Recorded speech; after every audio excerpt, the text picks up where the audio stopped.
दोस्तों नमस्कार। ये बात है 2013 की, जब मैं दिल्ली में रहता था। तो एक दिन मेरे पैर में किसी मच्छर ने काट लिया। तो कुछ देर बाद मुझको खारिश हुई, और अमूमन मच्छर काटने के बाद खारिश होती ही है। मैंने उस जगह पे खारिश की तो वो छिल गया, और उस जख्म से पानी निकलना शुरू हो गया शाम तक। मैंने सोचा कि छोटा सा मच्छर काटने का जख्म है तो ठीक हो जाएगा, लेकिन 3-4 दिन तक मैं देखता रहा उसको। वो ठीक होने की बजाय और ख़राब होता जा रहा था। तो मैंने घर में कोई एंटीसेप्टिक क्रीम पड़ी थी, उसको लगाना शुरू कर दिया कि शायद इससे जख्म ठीक हो जाएगा, लेकिन ठीक नहीं हुआ। और लगातार उसमें थोड़ा थोड़ा पानी बह रहा था, और मैं समझ गया कि ये जख्म गैंग्रीन बन चुका है, क्योंकि मैं पहले से ही मधुमेह का पीड़ित था, और मधुमेह के रोगी का कोई भी जख्म गैंग्रीन बन सकता है। इसका या इसको कोई रोक नहीं सकता। अब मुझे चिंता होने लगी, तो मैं दिल्ली के सफदरजंग हॉस्पिटल में गया। वहाँ डॉक्टर को दिखाया, तो डॉक्टर ने कुछ क्रीम लिख दी और एंटीबायोटिक मेडिसिन दे दी। मैंने उसको खाना शुरू कर दिया। लगभग 15 दिन मैंने उस दवाई को खाया, लेकिन कोई फ़र्क नहीं पड़ा, बल्कि वो जख्म ऊपर से फैलने के बजाय अंदर गहराई में जाना शुरू हो गया। तो ये कंफर्म ही हो गया था मुझको कि ये गैंग्रीन है। मैंने डॉक्टर को दोबारा दिखाया, उन्होंने एंटीबायोटिक दोबारा से रिपीट कर दी, लेकिन फिर भी ठीक नहीं हुआ। तो डॉक्टर ने बोला कि मैं आपको रेफ़र कर रहा हूँ सर्जन के पास। तो याद रहे, गैंग्रीन के जख्म को अगर आप छेड़ोगे तो उसमें बिल्कुल भी दर्द नहीं होता। जख्म के अंदर की स्किन गुलाबी रंग ले लेती है, यानी गलनी शुरू हो जाती है। तो जब मैं सर्जन के पास गया, उन्होंने भी मुझको कुछ दवाइयाँ लिख के दे दी और क्रीम लिख के दे दी कि इसको खाओ और लगाओ, फिर बताओ 1 हफ्ते के बाद। तो 1 हफ्ते के बाद भी कोई फ़र्क नहीं पड़ा। तब सर्जन डॉक्टर ने बोला कि आपका जो पाँव का पंजा है वो आधा काटना पड़ेगा, नहीं तो पूरा पैर बेकार हो जाएगा। तो मुझको बहुत चिंता हुई, लेकिन निराश नहीं हुआ था। 2-3 दिन तक मैं घर आकर सोचता रहा कि क्या करूं, क्योंकि मेरी दिलचस्पी पहले से ही नेचुरोपैथी और आयुर्वेद में थी। तो मैंने उसमें खोजना शुरू किया, तो उसका विकल्प मुझको मिला नीम।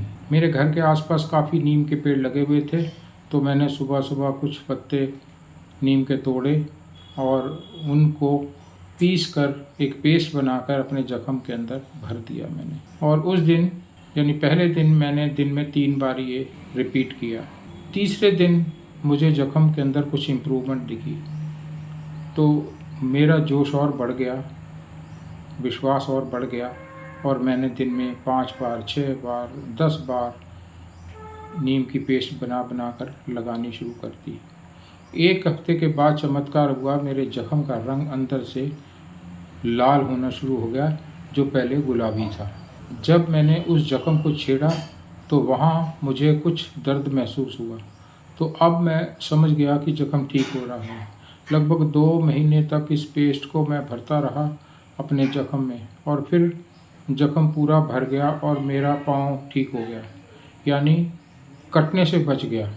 ये घटना का जिक्र इसलिए किया मैंने आपके पास कि नीम कितनी ज़बरदस्त औषधि है, और लोगों को पता ही नहीं है इसके प्रयोग करने के बारे में। हम ध्यान ही कहाँ देते हैं, हम सीधा डॉक्टरों के पास भाग जाते हैं। तो दोस्तों, आपको भी कभी इस प्रकार से कोई जख्म हो जाए तो कुछ करने की ज़रूरत नहीं है। इसी तरह से नीम की पेस्ट से जख्म को ठीक किया जा सकता है, मैं पूरे विश्वास के साथ कह सकता हूँ। अब नीम में मेरी दिलचस्पी बढ़ी, नीम के बारे में और ज़्यादा जानने की। फिर मैंने इंटरनेट से खोज के एक आर्टिकल लिखा। अब मैं उस आर्टिकल पर वीडियो बना रहा हूँ, ताकि आप सभी को इसका लाभ मिल सके, आप जान सकें नीम के अंदर कितनी ताकत है। नीम की जो मैंने और जानकारियाँ इकट्ठी की हैं, वह सब मैं वीडियो में बताऊँगा। तो आप देखते रहिए वीडियो को। थैंक यू, नमस्कार, खुश रहिए, आबाद रहिए। तो दोस्तों शुरू करते हैं नीम के बारे में और ज़्यादा जानकारी वाली वीडियोस। ग्रीन गोल्ड प्राकृतिक का एक ऐसा दरख्त जिसे दुनिया के अलग अलग भागों में ग्रीन गोल्ड का नाम दिया गया है। ये इकलौता ऐसा दरख्त है जो न केवल सुरक्षित है बल्कि सबसे सस्ता है। यहाँ तक कि कोई भी गरीब इंसान भी इसे आसानी से पा सकता है और अपने घर बैठे ही इसके माध्यम से अलग अलग दवा बना सकता है।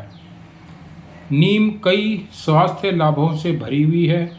ये एक शक्तिशाली एंटीबैक्टीरियल, एंटीवायरल और एंटी फंगल के रूप में काम करती है, जो शरीर को विभिन्न संक्रमणों से बचाने में मदद करती है। इसके अलावा ये त्वचा, बालों और दांतों के लिए भी फायदेमंद है। नीम के 10 प्रमुख लाभ इस प्रकार से हैं। नंबर 1, त्वचा के लिए फायदेमंद। नीम में एंटीबैक्टीरियल और एंटी फंगल गुण होते हैं जो मुहासे, एक्जिमा और खुजली जैसी त्वचा समस्याओं को कम करने में मदद करती है। नंबर 2, रोग प्रतिकारक क्षमता बढ़ाती है। ये नीम में एंटीऑक्सीडेंट होते हैं जो शरीर को मुक्त कणों से होने वाले नुकसान से बचाने में मदद करती है और रोग प्रतिकारक क्षमता को मजबूत करती है। नंबर 3, पाचन में सहायक। नीम पाचन क्रिया को बेहतर बनाने में मदद करती है और गैस, कब्ज और पेट फूलने जैसी समस्याओं को दूर करने में सहायक है। नंबर 4, मधुमेह में सहायक।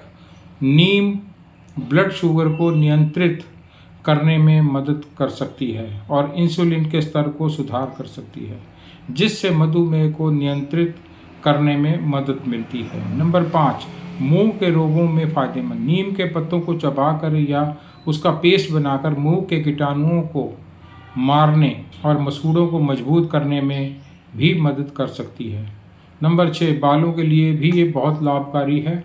नीम के पत्तों को पानी में उबाल कर बालों को धोने से डैंड्रफ और बालों के झड़ने की समस्याएं कम हो सकती हैं। शरीर को डिटॉक्स करने के लिए नीम शरीर से विषाक्त पदार्थों को निकालने में मदद करती है और शरीर को अंदर से साफ करती है। नंबर 8, कोलेस्ट्रॉल नियंत्रित करती है। ये नीम कोलेस्ट्रॉल के स्तर को कम करने में मदद कर सकती है। मलेरिया के इलाज में सहायक। नीम में एंटी मलेरियल गुण मलेरिया के इलाज में उपयोगी साबित हो सकती है। नंबर 10, दर्द और बुखार में राहत। नीम के पत्तों का उपयोग दर्द निवारक और बुखार कम करने के लिए भी किया जाता है।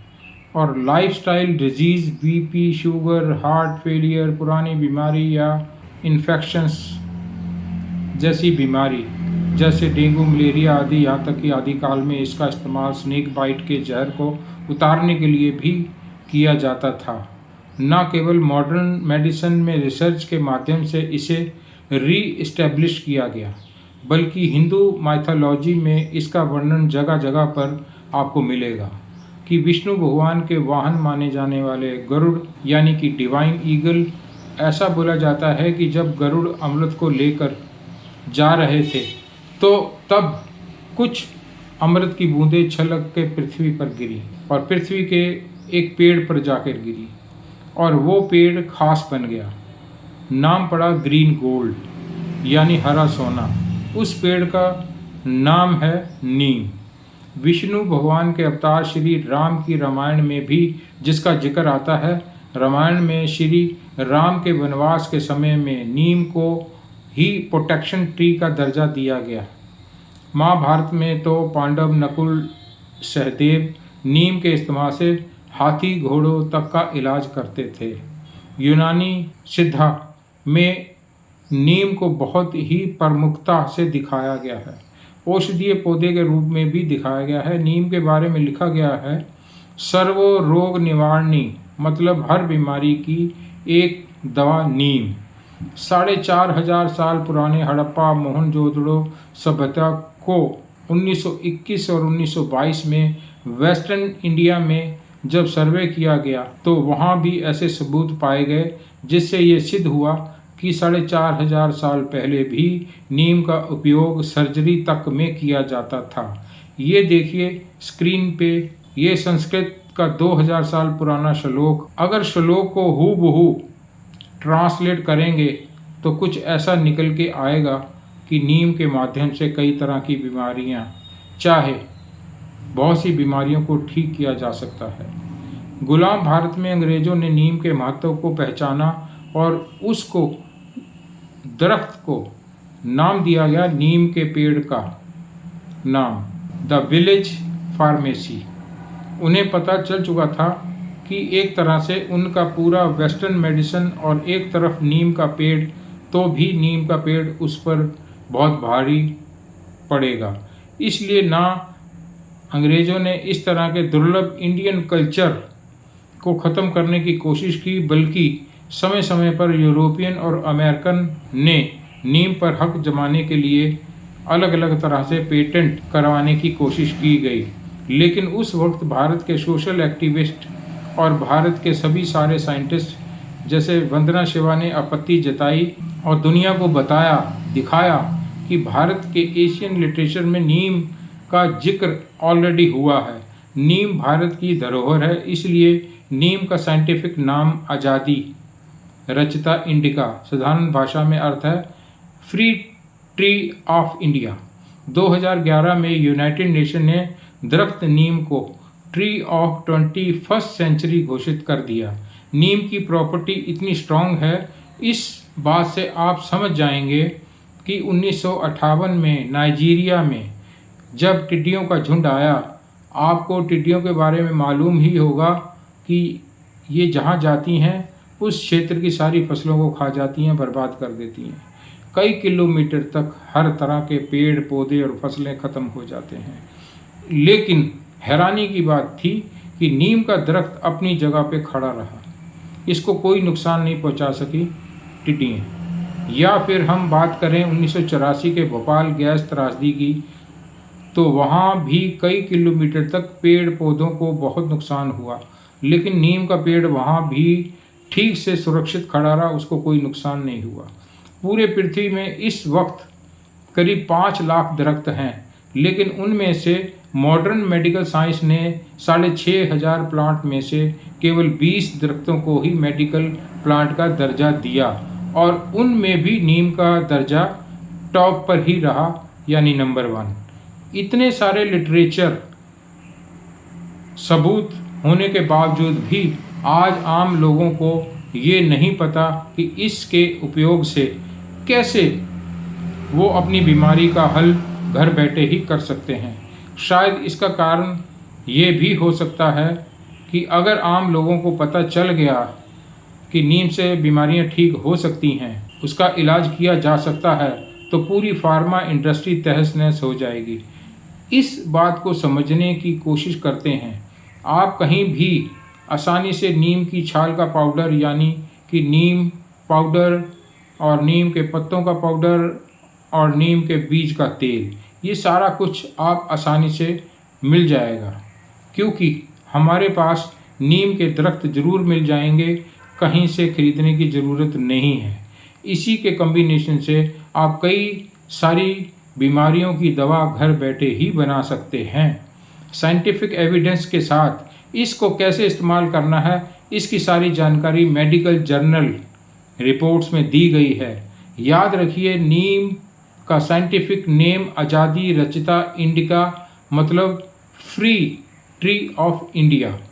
तो उम्मीद है कि आपको ये जानकारी पसंद आई होगी, आपकी जानकारी में और ज़्यादा इजाफा हो गया होगा और आप अपनी लाइफ में नीम को शामिल करेंगे। इससे हम बिना पैसा खर्च किए अपने आप को स्वस्थ बना सकते हैं। तो इसके साथ ही वीडियो अच्छी लगी हो तो शेयर कीजिए, लाइक कीजिए। थैंक यू, धन्यवाद। स्वस्थ रहिए, खुश रहिए, आबाद रहिए। Thank you.